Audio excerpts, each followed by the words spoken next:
Thunder Rolling in the Mountains, Chapter 9. Without fear, we followed the creek into Bitterroot Valley. Our march slowed. The scouts no longer searched the trail for signs of bluecoats. We moved through the valley, trading gold dust and horses for supplies. The settlers seemed friendly. The shopkeepers opened their stores and sold us flour and coffee, sugar and tobacco. They sold us heavy cloth to make teepees, for some of our people had left their buffalo robes on the other side of the mountains. We saw no soldiers. As we rode along, settlers waved at us and wished us well. Yet my father's heart seemed to grow heavier with each step of his horse's hoofs. We were moving farther and farther from the land of the wandering waters.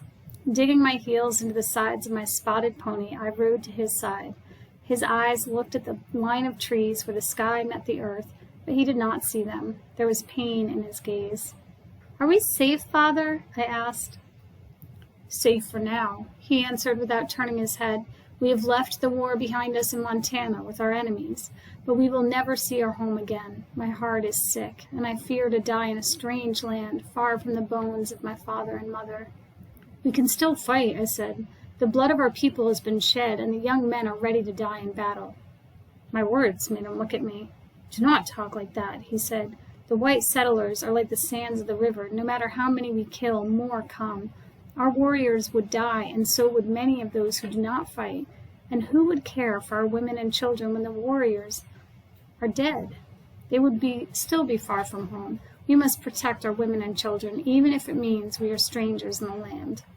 His mouth made a straight line. His words came like a sigh. "We will go on to the land of the crows," he said. "There we can hunt buffalo and replenish our herds. The bluecoats do not bother the crow." At first I was sad. Then, like a ray of sunlight, a thought came into my head.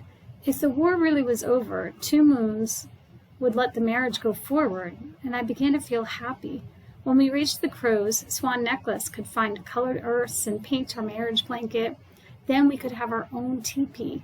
When my father felt better, I would speak to him about it. I dropped back to ride with the children. I showed them the squirrels scampering up the trees and leaping from limb to limb. I pointed out the hawks that hung high in the sky and the woodchucks sitting beside their holes. I called out when we passed patches of ripening blackberries. I told them about the wires strung on poles beside the trail. "See the silver wire?" I said.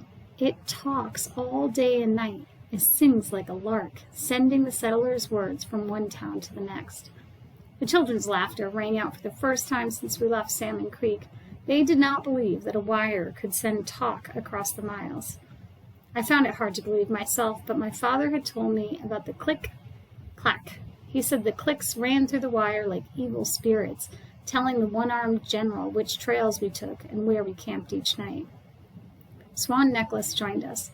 We rode side by side, our legs touching. I looked at Swan Necklace and thought about our marriage, and my cheeks turned scarlet.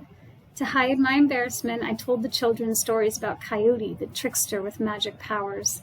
One of their favorite stories was about the time Coyote created the tribes. One summer, in the days before there were people, Coyote learned that a fearsome monster was eating all the animals. Coyote went to the river where the monster lived and let the terrible creatures eat him. Once Coyote was inside the monster's belly, he started a fire. With a stone knife, he cut the monster's heart from its body. As the monster lay dying, Coyote slashed open its belly and freed all the animals.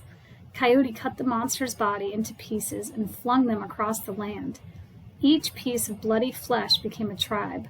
One piece became Flathead, another became Crow, another Sioux, another Assiniboine, another Blackfoot, another Kootenai, another Bannock, another Cayuse, another Paiute. All the pieces were gone when Fox told Coyote that he had forgotten to throw a piece of the monster in the land beside the river where he had killed it.